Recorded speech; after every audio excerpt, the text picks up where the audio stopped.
Olá, como vocês estão? Sejam bem-vindos para esse vídeo sobre o Vem Segue-me. Hoje nós vamos estudar João 1, só um capítulo das Escrituras na designação da semana. E sou muito grato quando são poucos capítulos ou apenas um capítulo, como é o caso do estudo de hoje, porque aí nós podemos nos demorar mais para estudar os versículos.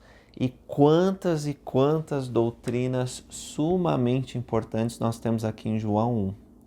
Eu recomendo, e eu vou recomendar isso durante os estudos aqui, que vocês vão além do texto de João 1. Por exemplo, estudando a tradução do profeta Joseph Smith sobre João 1, que se encontra lá no final. Se você tem uma combinação tríplice ou quadríplice, né, que reúne todas as escrituras, você pode ir no final, lá no Guia de Estudo das Escrituras, vai ter seleções da tradução do profeta Joseph Smith. Também vou deixar aí na descrição para que vocês possam encontrar com mais facilidade.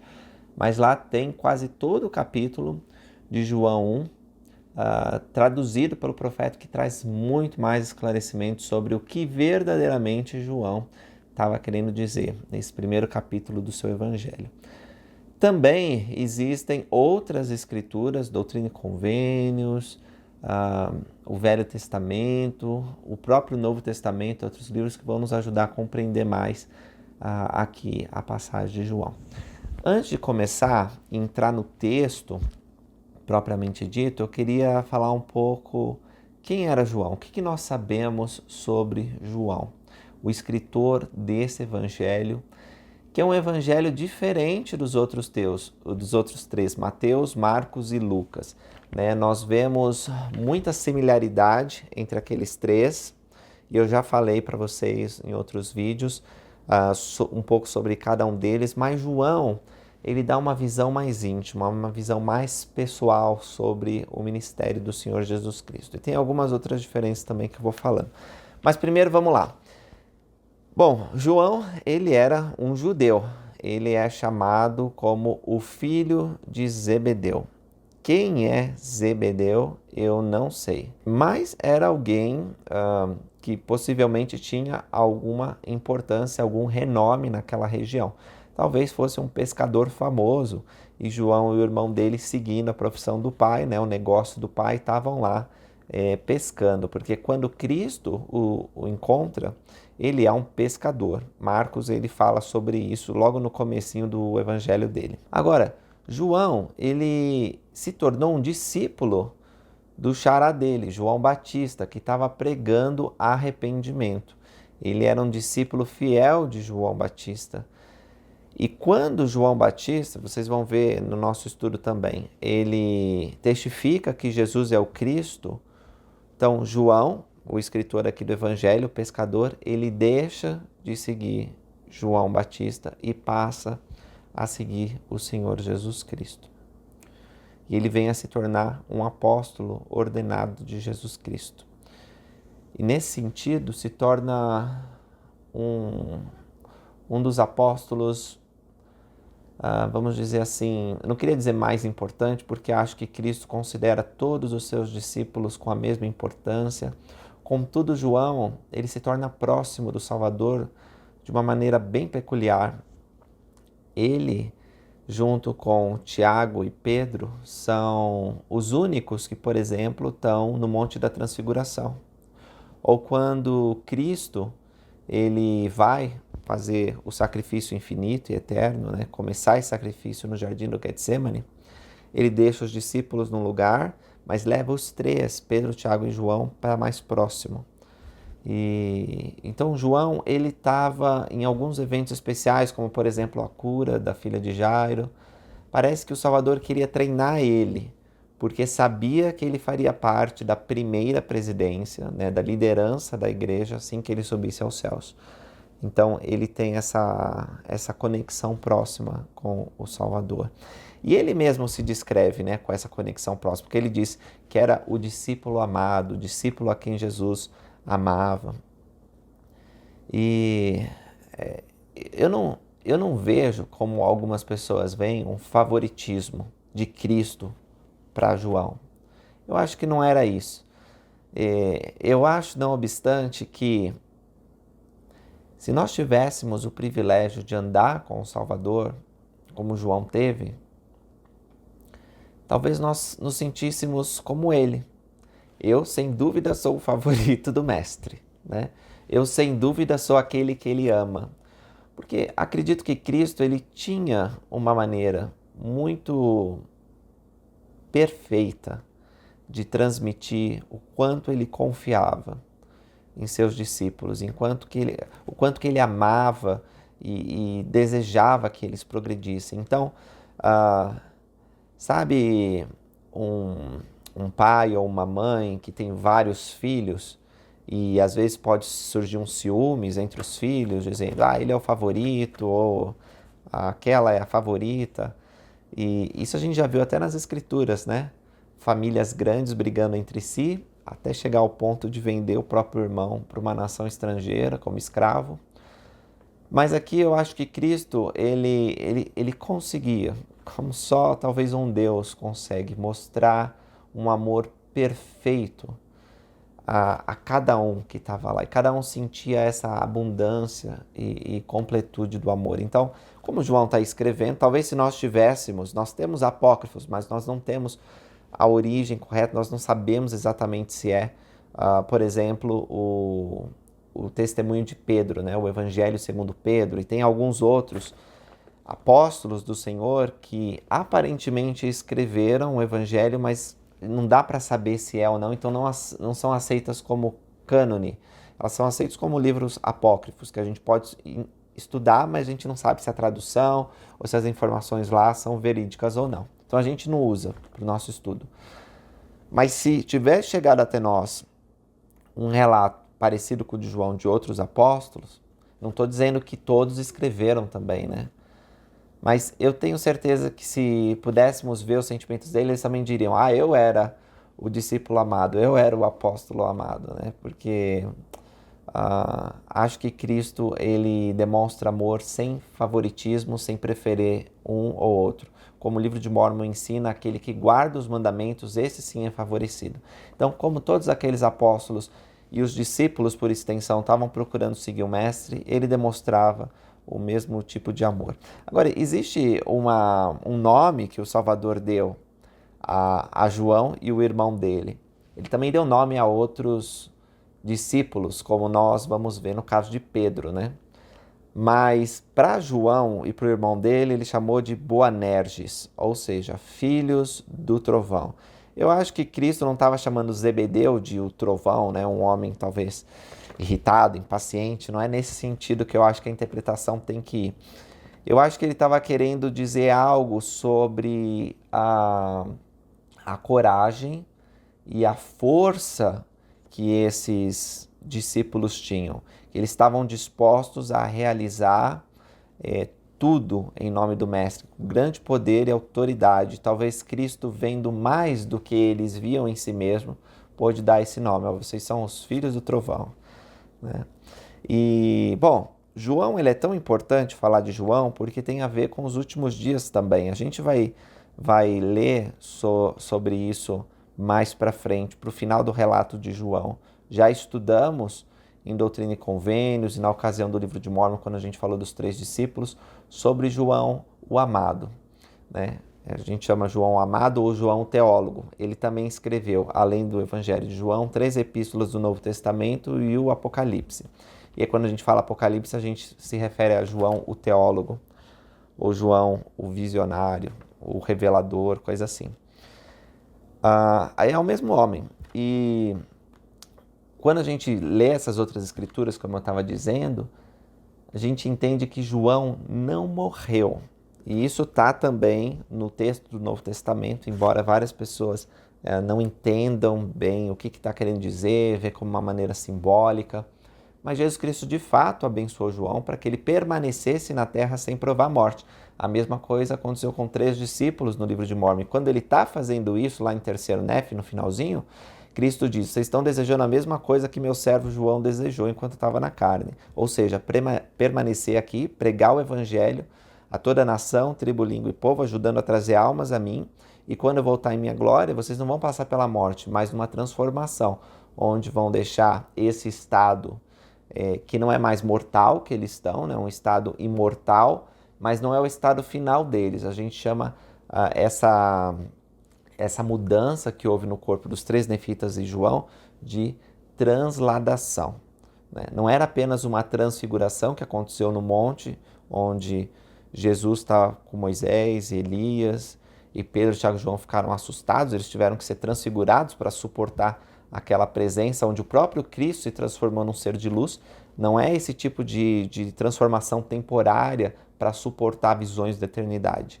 Houve uma mudança física na qual João não ia mais sofrer dores, doenças ou estar sujeitos a males da mortalidade como nós estamos, inclusive tentações do diabo. A condição dele é uma condição diferente, onde ele pode ser um ministro do evangelho. É isso que ele desejava ser e ele ficou. Então, João participou de alguns eventos da restauração. Quando eu estive lá em Harmony, Pensilvânia, né, onde o sacerdócio arônico e de Melquisedeque foram restaurados, tem uma estátua lá de Pedro, Tiago e João dando sacerdócio para Joseph Oliver, né, lembrando desse acontecimento de 1829, que deve ter sido entre maio, junho, julho, algum desses momentos de 1829, né?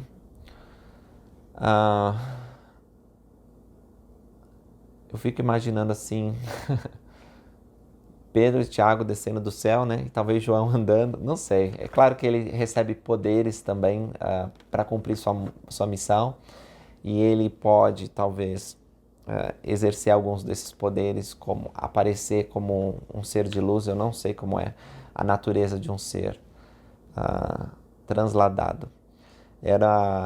Foi objeto de curiosidade também de Mormon, né? Perguntou sobre isso e recebeu mais revelação a esse respeito. Pena que ele não foi autorizado a escrever tudo sobre os três nefitas ou sobre seres transladados, mas por certo nós temos esses ministros aqui na Terra ajudando. Ele também teve presente João durante a dedicação dos templos, dos primeiros templos dessa dispensação. E que grande bênção é saber um pouco da vida dele nesse nosso estudo. E então, uma curiosidade que talvez vocês não saibam é que João está por aí pregando as tribos perdidas da casa de Israel, ajudando elas a se unirem à Igreja de Jesus Cristo dos Santos Últimos Dias. E a gente vai ver um pouco mais sobre isso daqui para frente. Mas deixa eu falar sobre algumas características do livro de João. Além de ser muito pessoal, de ser muito íntimo no relato, João, ele também fala, por exemplo, sobre a pré-mortalidade. Nós vamos estudar hoje sobre a pré-mortalidade de Cristo, o fato dele ser unigênito. João, ele vai falar mais no que tange ao ministério mortal de Cristo pregando na Judéia, enquanto Mateus, Marcos e Lucas vai falar mais sobre Cristo pregando na Galileia. João também vai se estender bastante nos últimos dias de Jesus Cristo, né? Ele vai citar a oração intercessória, o lava-pés, ele vai citar algumas falas particulares que Cristo teve com seus apóstolos. E João, ele vai querer realçar a divindade de Jesus Cristo. E ele tem esse jogo de contrastes. Enquanto ele mostra coisas boas, divinas e elevadas, ele mostra também coisas ruins e como o homem é hipócrita e mau, né? Especialmente os judeus, como eles foram maus ao recusarem Cristo e preferirem as trevas em vez da luz. Então, dá para ver bem esse contraste. Eu amo as histórias de João. Os primeiros capítulos de João, né? Vocês vão ver sobre a mulher samaritana, sobre Nicodemos, sobre a cura do homem cego, lá mais um pouquinho para frente, né? Nossa, estão entre os meus capítulos favoritos das Escrituras, porque a ternura com que Cristo se dirige a essas pessoas, os ensinamentos poderosos que podem ser aplicados na nossa vida. Bom, eu já me alonguei demais sobre isso, acho que vocês já perceberam como eu estou animado para estudar João e espero que vocês estejam também. Vamos mergulhar no texto. Deixa eu falar uma coisa antes da gente ir profundamente no texto. Eu, usando uma ferramenta que a BYU ela oferece, que é livre para todo mundo, né? Precisa ter um certo entendimento do inglês para usar. Ela permite com que nós pesquisemos desde os discursos da Conferência Geral de 1843, 45, desde aquela ocasião até hoje, quantas vezes determinada escritura foi usada na Conferência Geral. E eu fui fazer essa pesquisa. Eu peguei quantas vezes, curiosamente, né?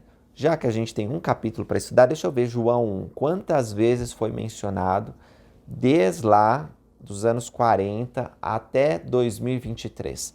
E eu vi que João foi citado, João 1 especificamente, capítulo 1, 456 vezes nas conferências gerais. E eu dei uma olhada em várias das ocasiões em que as autoridades gerais citaram João 1.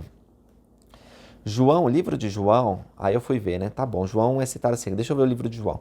O livro de João foi citado 7.134 vezes. Ok? 7.000 vezes citado na Conferência Geral ao longo dos anos, significa que é o segundo livro do Novo Testamento mais citado durante as conferências gerais, porque eu fui ver sobre os livros do Novo Testamento e Mateus, ele tem mais citações, né, do que João. Mas assim, João foi muito citado.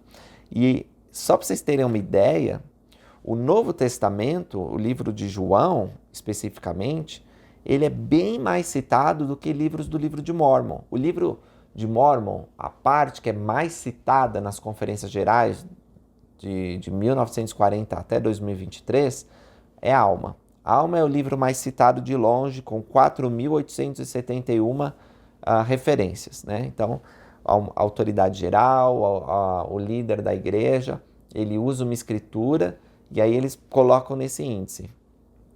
E Alma é citado, então, 4.871 vezes. Agora, João foi citado 7.134 vezes. Para vocês verem como que João é importante para a Igreja de Jesus Cristo Santos dos Últimos Dias. Então, nós precisamos nos voltar a esse livro com bastante atenção, porque ele foi citado muitas vezes e por muitas vezes apóstolos e profetas tiraram desses versículos ensinamentos para nós em nossos dias. Então, vamos dar atenção ao que ele está dizendo aqui. Perfeito! Leiamos João 1. Ele começa dizendo: no princípio era o Verbo, e o Verbo estava com Deus, e o Verbo era Deus. Parece um pouco confuso, né? Parece que a forma que ele escreve aqui é um pouco ambígua, mas vai ficar mais claro. Continua lendo João, diz assim: ele estava no princípio com Deus. Ok. Todas as coisas foram feitas por ele, sem ele nada do que foi feito se fez. Vamos pensar aqui. No princípio era o Verbo. O Verbo estava com Deus e o Verbo era Deus. Então, Deus, que é chamado de Verbo, ele estava com Deus. Aí você pensa, nossa, mas que coisa confusa. Se você é membro da Igreja de Jesus Cristo dos Santos Últimos Dias, esse versículo fica muito mais fácil de entender. E você nem precisa recorrer à tradução do profeta Joseph Smith, que dá um significado adicional e deixa muito mais claro ainda. A gente já vai lá. Mas só pelo conhecimento que você tem do Evangelho restaurado, você já mata aqui a charada que João está nos propondo. Jesus Cristo é o verbo. Verbo, na nossa língua, é a palavra de ação, né? Representa uma ação. Então, Jesus Cristo, que é a palavra de ação de Deus o Pai, estava com o Pai. Isso aconteceu no princípio. O princípio, nas Escrituras, muitas vezes se refere à vida pré-mortal, antes do início da fundação desse mundo que nós vivemos. É assim no Velho Testamento, é assim no Novo Testamento. Então, na ocasião da vida pré-mortal, o Verbo, que é Deus, que atingiu esse status de Deus, estava junto com o Senhor do Universo, que é nosso Pai Celestial. Ele estava no princípio com Deus. Todas as coisas que existem, visíveis e invisíveis, foram criadas pelo Verbo, que é Deus, que é Jeová. Jeová é Jesus Cristo, o grande eu sou. Uma das coisas mais importantes que nós vamos aprender no Novo Testamento, nesse primeiro semestre, né, que a gente vai estudar os evangelhos é que Jesus Cristo é Deus. Quando fala o Filho de Deus, ele quer dizer literalmente o Filho do Pai Celestial. Quando diz que ele é antes de Abraão, ele já era, ele está querendo dizer claramente que ele é o Jeová. Paulo vai testificar que Jesus Cristo criou todas as coisas. E por mais que o mundo cristão, os estudiosos da Bíblia, que amam o Novo Testamento, se debatam sobre essas passagens, por causa da restauração do Evangelho, das Escrituras que foram reveladas em nossos dias, Livro de Mórmon, Doutrina e Convênios, Pérola de Grande Valor, nós sabemos que Deus, o Pai e Jesus Cristo, eles são um no propósito, mas separados no corpo. Então, quando fala aqui que estava no princípio com Deus, significa que Jesus Cristo, como ser pré-mortal, Jeová, estava junto com o Pai Celestial Elohim. E eles, nesse conselho divino, estabeleceram todas as coisas foram criadas por ele, por Jesus Cristo. E sem ele, nada do que foi feito se fez. E essa conclusão, ela é também tirada da própria leitura aqui de João, porque se você continuar mais para frente, lá no versículo 10 vai dizer: estava no mundo e o mundo foi feito por ele. Então o verbo estava no mundo e o mundo foi criado por ele, mas o mundo não o conheceu. E mais para frente ainda a gente lê no 14: e o verbo se fez carne, deixando claro que esse verbo é Jesus Cristo, e habitou entre nós, e vimos sua glória como a glória do unigênito do Pai, cheio de graça e verdade. Vamos para a tradução do profeta Joseph Smith, que eu acho que vale muito, muito a pena a gente entender a perspectiva que o profeta traz aqui. Diz o seguinte: no princípio foi o evangelho pregado por meio do Filho, e o evangelho era o verbo. O evangelho de Jesus Cristo, o apóstolo Paulo vai ensinar lá em Romanos 1,16, salvo engano, que é o poder de Deus para a salvação de todo aquele que crê. Se o evangelho é o poder de Deus para a salvação de todo aquele que crê, faz muito sentido o profeta Joseph Smith, trazendo o significado original e mais adequado dessa passagem, dizer que o evangelho, ele é o verbo, e o verbo estava com o Filho, ou seja, o poder para a nossa salvação reside nesse convênio sagrado, nas boas novas de toda alegria, que nós resumimos como fé em Jesus Cristo, arrependimento, batismo, o dom do Espírito Santo e perseverança até o fim. Os princípios e ordenanças que nos qualificam para a exaltação. Então, antes que o mundo fosse organizado, o mundo que nós vivemos, a Terra, já havia o Evangelho de Jesus Cristo. E nossas primeiras lições no mundo eterno, elas foram a respeito do Evangelho. Nós aprendemos sobre o Evangelho.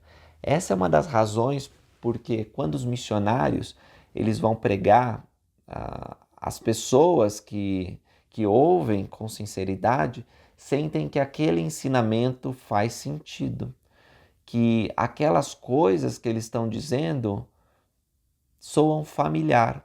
E isso é verdade mesmo em países que não têm tradição cristã, mesmo em países que não ouviram falar de Jesus Cristo.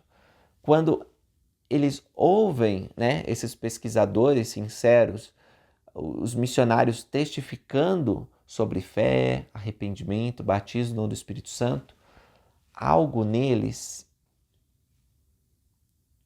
é tocado, sabe? Eles sentem um espírito e um poder familiar.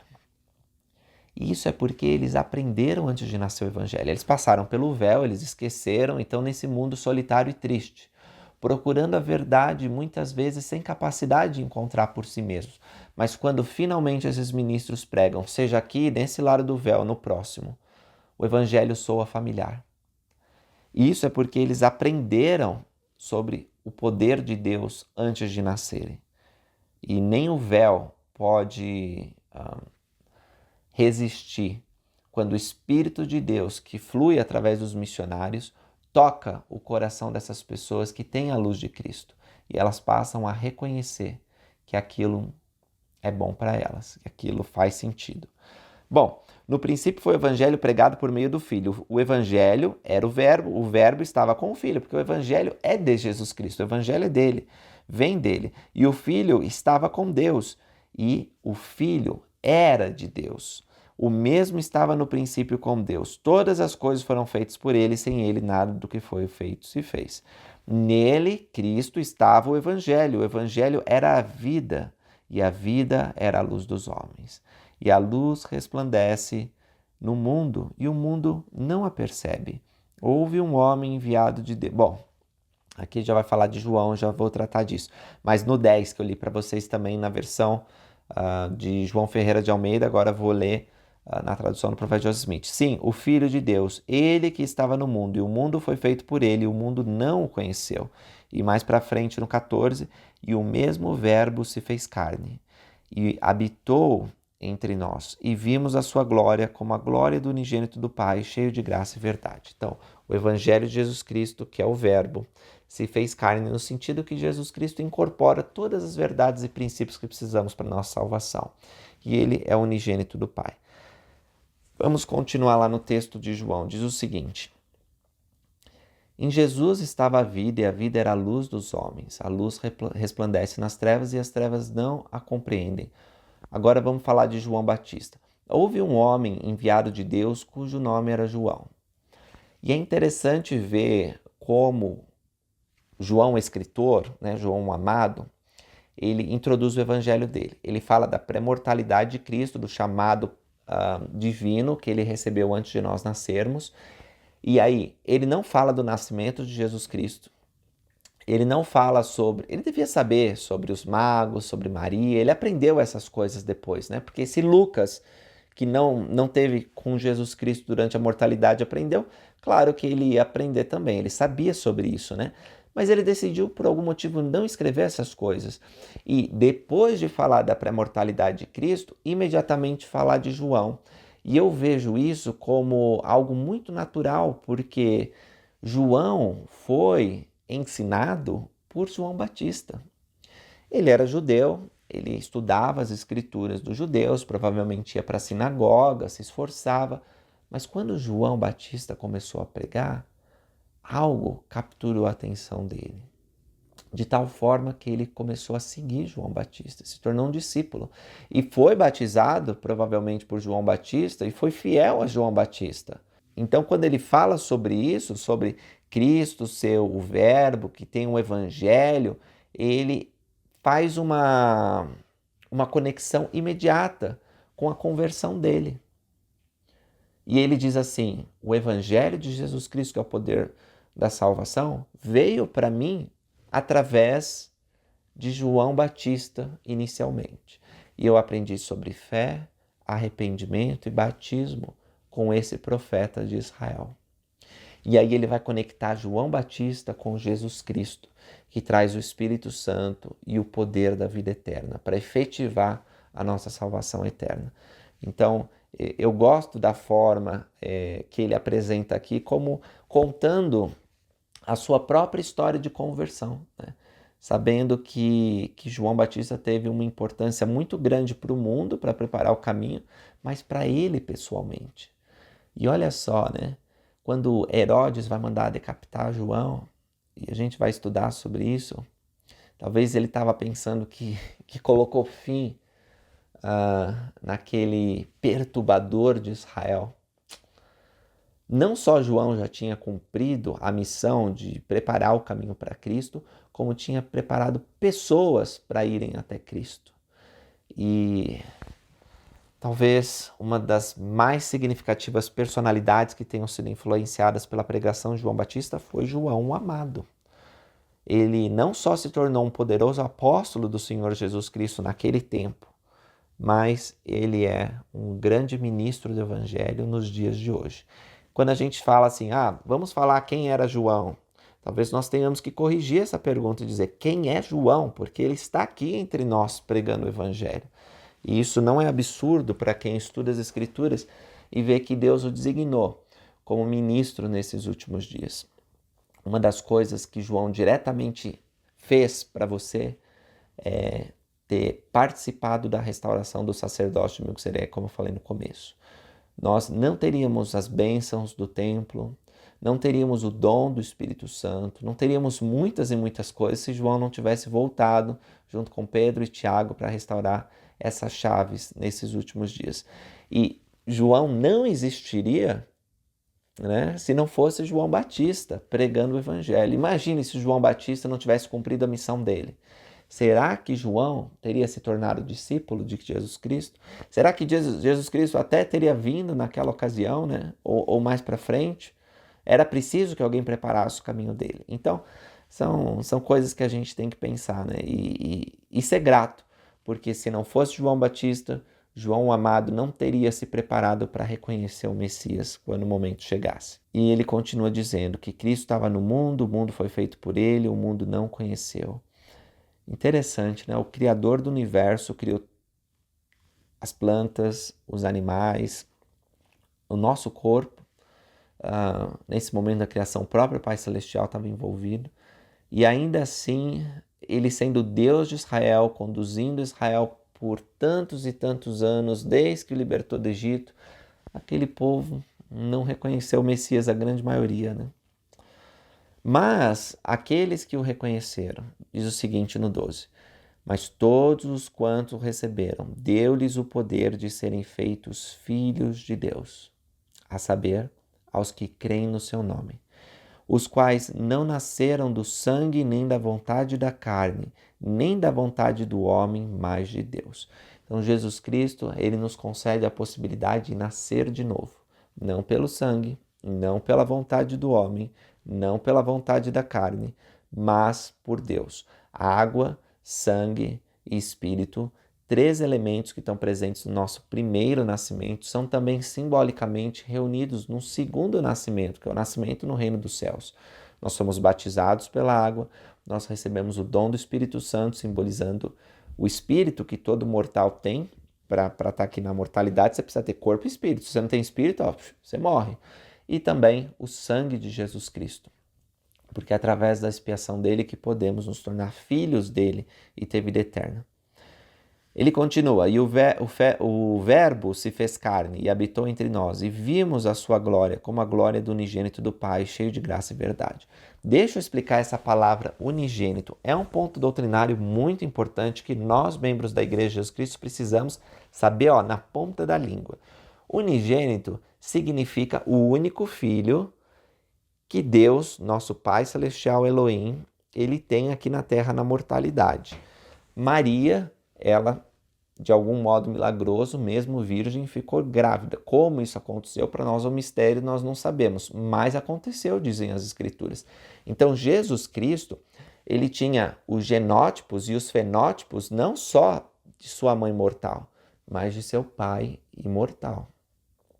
Ele, como filho literal de Deus na carne, tinha certos poderes que nós não temos.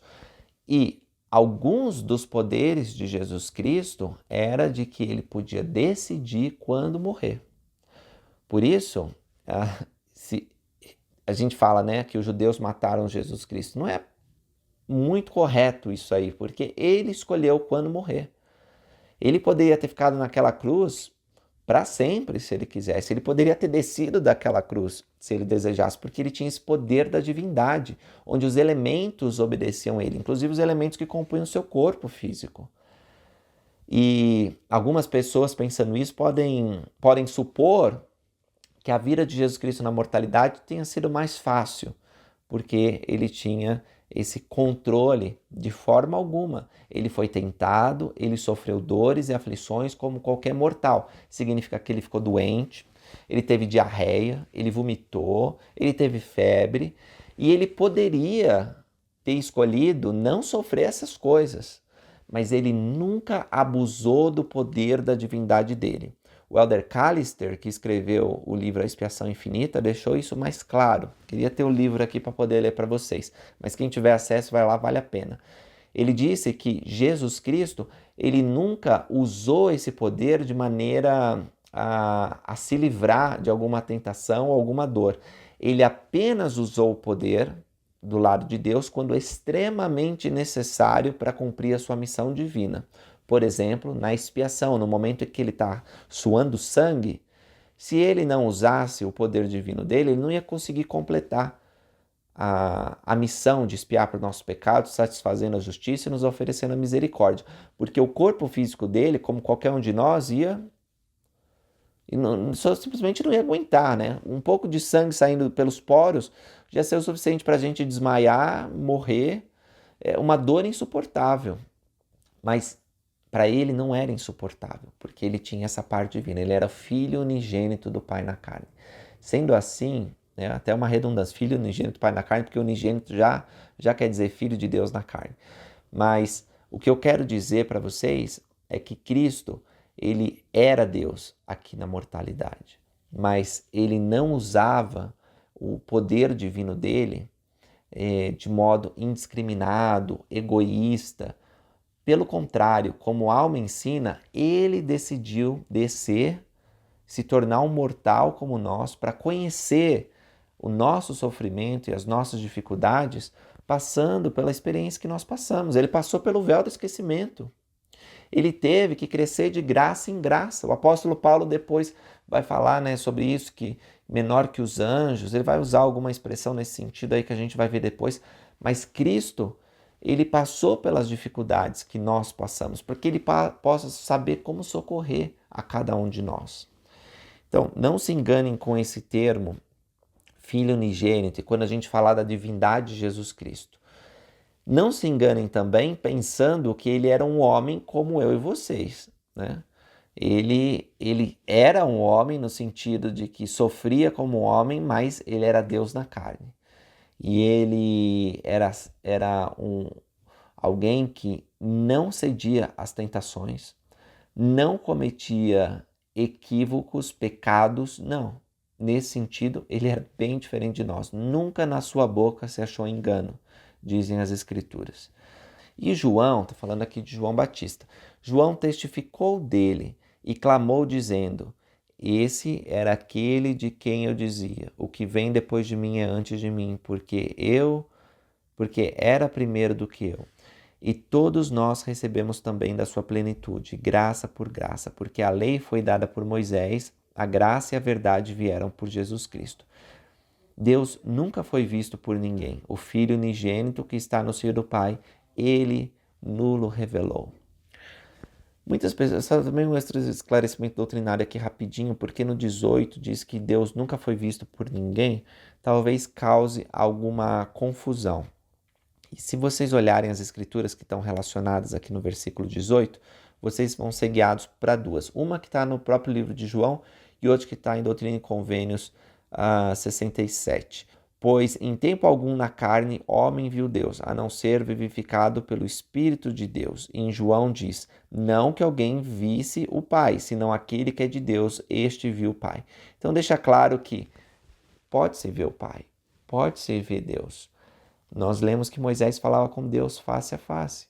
Nós lemos que outros profetas viram a divindade. Nós vamos ver até no Novo Testamento, quando está sendo apedrejado, Estevão, ele viu o Pai e o Filho.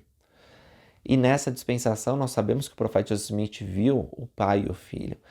Então, quando diz que Deus nunca foi visto, é na verdade dizendo que Deus não pode ser visto por nossos olhos mortais e corruptos. É preciso que a gente seja transfigurado, se eleve a um nível maior. Agora, Deus é um ser real, como eu e você certamente um dia vai ver Deus. Na ocasião do julgamento final, todos teremos uma entrevista com Ele. E espero que seja uma ocasião bem alegre. Se nós procurarmos guardar os mandamentos, com certeza vai ser.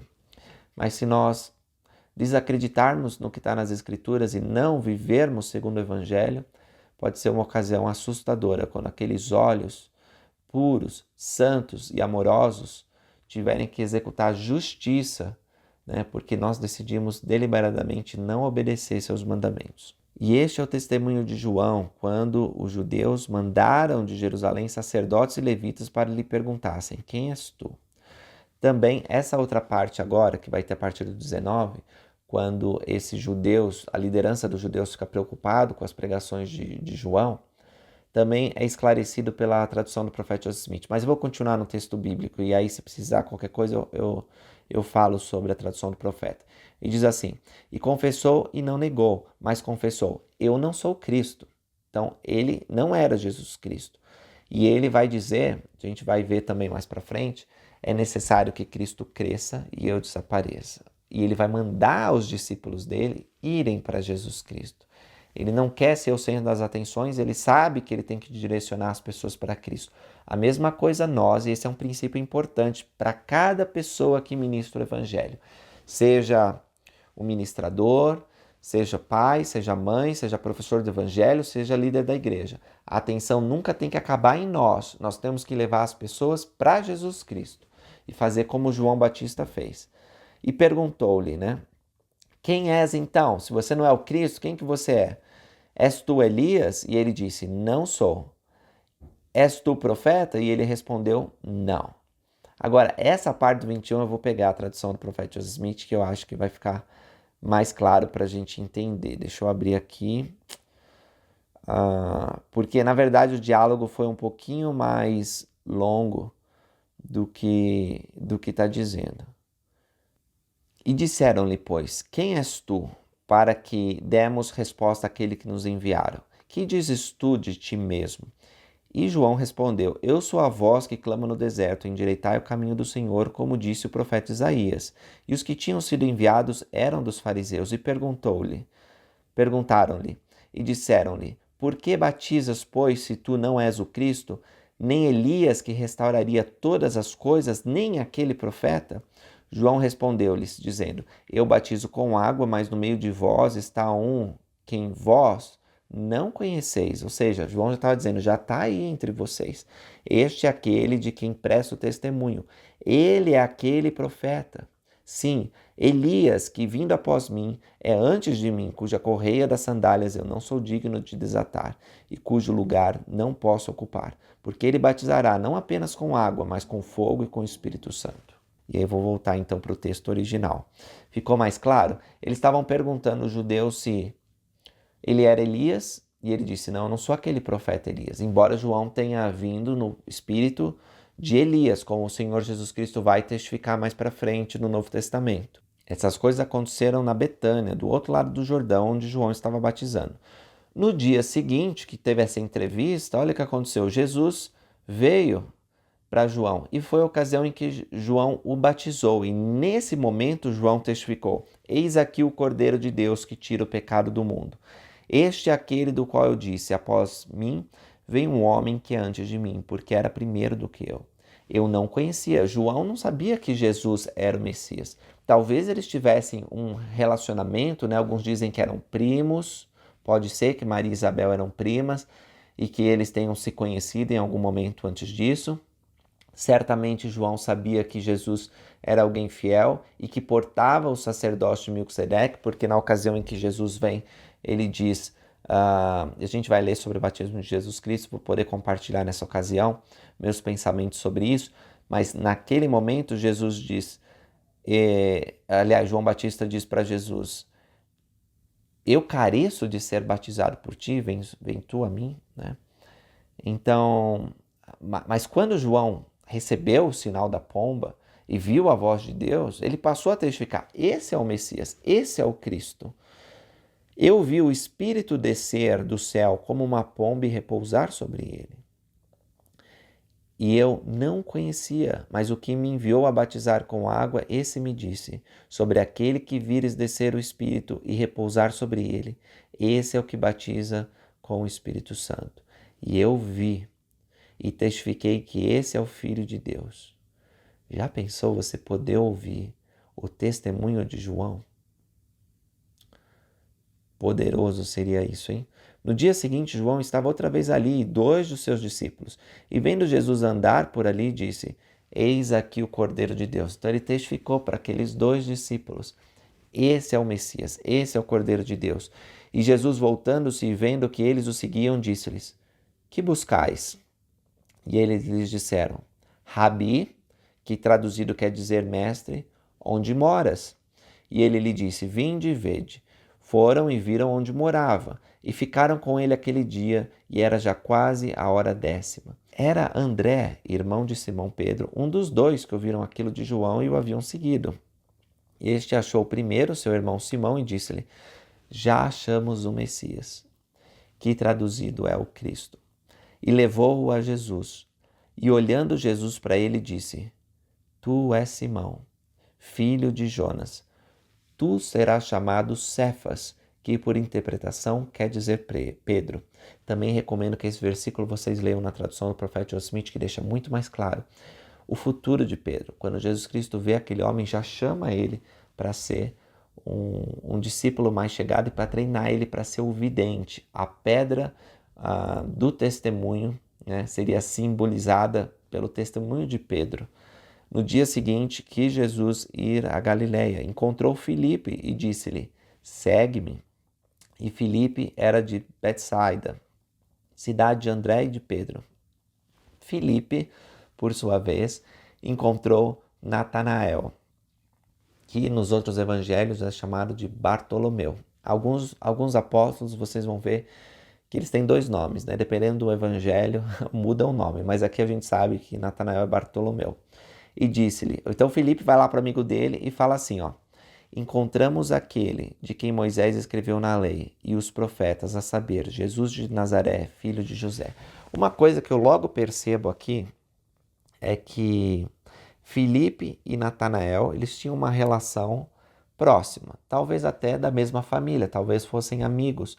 Nunca são apresentados como irmãos, mas eles são sempre apresentados juntos. Quando descreve-se os 12 apóstolos, sempre tem Filipe e Bartolomeu, ou Filipe e Natanael. Isso mostra que eles tinham essa relação muito próxima um com o outro. E que também mostra nesse versículo que eles estavam pesquisando as Escrituras, eles eram estudiosos da lei. E quando Filipe, todo feliz, encontra Natanael e diz: encontramos finalmente aquele a quem Moisés escreveu na lei. Porque eles sabiam que Moisés tinha falado de Cristo. Pode não ser claro mais se você ler o Velho Testamento, que ele está falando claramente sobre o Messias. Mas para aqueles judeus fervorosos que estudavam as Escrituras, eles sabiam que Moisés tinha falado, como outros profetas testificados sobre Jesus Cristo. E ele, muito feliz, falou isso para um amigo dele e ele disse assim, né? Jesus de Nazaré, filho de José. E aí Natanael respondeu com uma água fria, dizendo: pode vir alguma coisa boa de Nazaré? E Filipe não quis argumentar, ele só disse assim: vem e vê. Isso mostra o seguinte, até pelos versículos que a gente vai ler mais para frente, Natanael era uma pessoa boa. Jesus Cristo vai dizer que é um homem sem dolo, um homem sem malícia, sem segundas intenções, alguém que você podia confiar, alguém que era íntegro. E um verdadeiro israelita, não só no nascimento, mas ele realmente cumpria a lei, era obediente, ele amava estudar as Escrituras. Apesar de todas essas características que a gente pode tirar apenas desses versículos sobre quem ele era alguém que tinha preconceitos. E todos nós temos que nos esforçar para nos livrar de certos preconceitos, de certas, a gente não gosta tanto de, determinadas pessoas, ou tem uma visão distorcida de certas regiões do nosso país ou do mundo. E muito cuidado com isso, porque Deus ele não se agrada que nós tenhamos esse tipo de sentimento com relação a pessoas, a lugares, a raça, a etnia, a língua. Mas, apesar disso, né, Deus vai aceitar esse homem e ele deve mudar no meio do caminho, porque todos nós precisamos mudar. Mas a primeira reação dele, bem natural, foi: está dizendo que o Messias vem de Nazaré? Você acha que vem alguma coisa boa de Nazaré?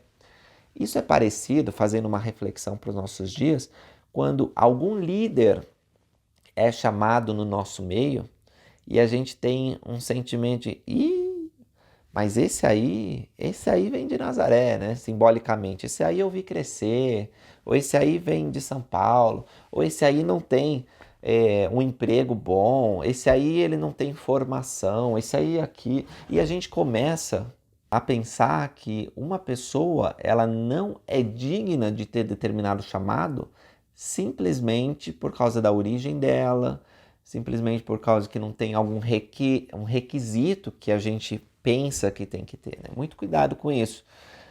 Deus, ele chama quem ele quiser para a obra dele.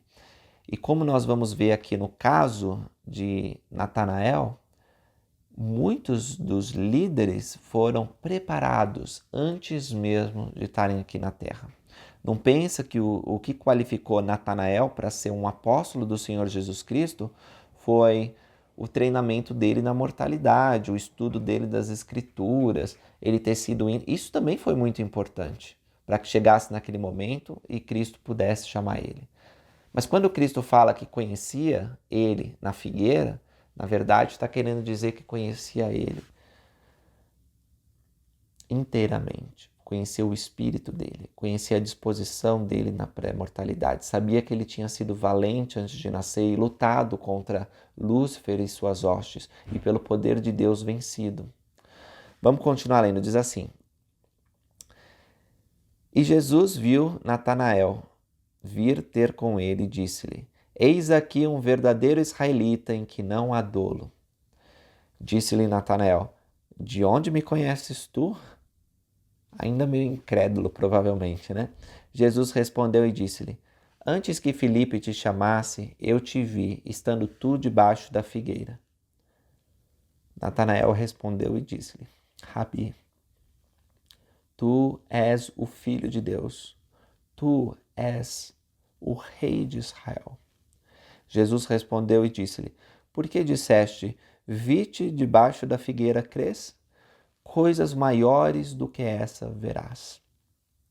E disse-lhe: na verdade vos digo que daqui em diante vereis o céu aberto e os anjos de Deus subirem e descerem sobre o Filho do Homem.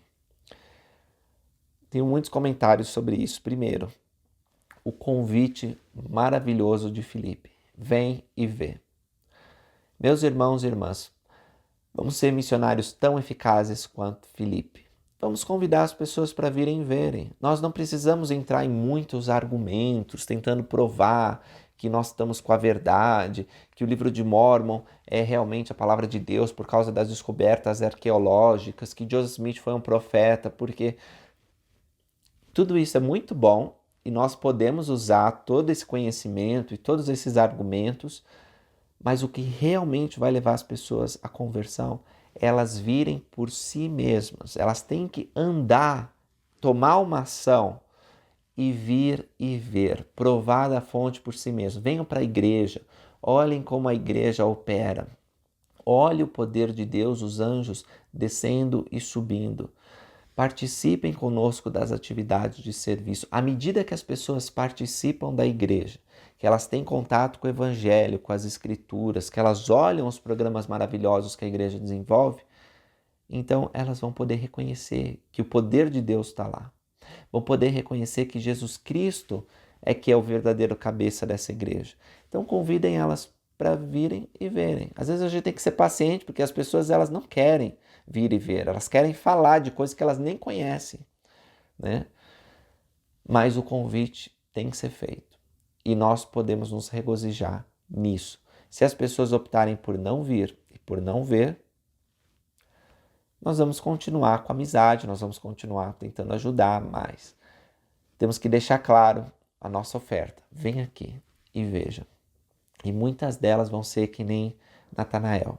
Embora tenham preconceitos, embora sejam estudiosas já há muito tempo e busquem o verdadeiro Messias, e que elas possam até vir com certa incredulidade ou com, sabe, meio assim, não sei bem, meio na defensiva, muitas delas, elas vão reconhecer que o reino de Deus na terra é a igreja de Jesus Cristo nos últimos dias. Uma outra coisa que quero comentar sobre isso é que Jesus diz que viu ele debaixo da figueira, né? Por isso o conhecia. Aqui, Cristo não apenas teve uma visão sobre que ele viria e que isso foi uma coisa milagrosa para Natanael, mas aqui para mim parece que Cristo estava dizendo: antes que você nascesse, eu te conhecia. Eu sei o teu espírito, eu sei que você é um israelita fervoroso. e eu te conheço. Por isso esse chamado especial está sendo feito para você. E sobre esse chamado, meus irmãos, é o chamado para o apostolado. Claro que eles iam passar um tempo recebendo treinamento, mas haveria um momento em que Cristo ia ordenar esses homens ao santo apostolado. E isso faria com que eles recebessem poderes especiais. Eles seriam separados, eles teriam ofícios dentro dessa organização que Cristo estava montando, que era a sua igreja. Porque não pense que Cristo ele pegou sem uma organização formal. Ele diz para Pedro, sobre essa pedra edificarei a minha igreja, né? Se ele está falando de igreja, ele está falando de organização. E essa estrutura formal ia ter a liderança dos apóstolos. Então ele chama os apóstolos aqui. João é um deles, né? Interessante que João anota como que foi o chamado desses outros. E é muito interessante também como Cristo diz que eles veriam milagres dali em diante. De fato, eles viram. E João testifica vários deles aqui. Quão grato sou, porque João, uma testemunha especial, escreveu essas palavras. Nós podemos saber um pouco mais como era a intimidade do Senhor Jesus Cristo. E para terminar esse vídeo, eu só queria testificar para vocês que nós podemos ter o mesmo testemunho de Natanael. Nós podemos reconhecer, Rabi, mestre, tu és o Filho de Deus, tu és o Rei de Israel. E para fazer isso, nós podemos olhar para Cristo e sua obra nesses últimos dias e considerar que realmente pode vir uma coisa boa de Nazaré. Realmente pode vir uma boa coisa dos missionários que às vezes com dificuldade tentam expressar o evangelho. Alguma coisa boa pode vir de João, que foi chamado bispo nessa igreja. Alguma coisa boa pode vir de Maria, que foi chamada para presidente da Sociedade de Socorro. Alguma coisa boa vem das pessoas que servem, mesmo com suas imperfeições, no reino de Deus. Porque é o reino de Jesus Cristo e Ele chamou essas pessoas. E quando nós consideramos o milagre dessa obra nesses últimos dias, nós somos obrigados a reconhecer que essa é a obra divina do Senhor Jesus Cristo. Pois é, irmãos, falamos tantas coisas hoje e há muitas mais que poderiam ser ditas. Todos nós estávamos com Jesus antes de nascer e nós vimos o poder de Deus nele. Nós o apoiamos para ser nosso Salvador e nosso Redentor. Ele é unigênito de Deus na carne e graças ao sacrifício dele, todos nós temos a possibilidade de ter uma vida eterna. Testifico que ele nos ama muito e que Ele quer que escolhamos seguir seus mandamentos. Ele quer nos tornar seus filhos e suas filhas, nascendo de novo da água, do sangue e do Espírito. E o sangue vem pela expiação do Senhor.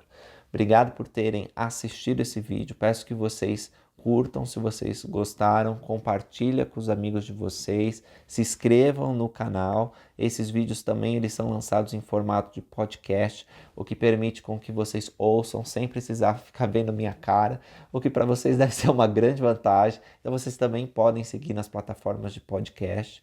E o que eu quero desejar é que vocês tenham um excelente estudo pessoal, que ampliem sua mente a respeito desses assuntos divinos.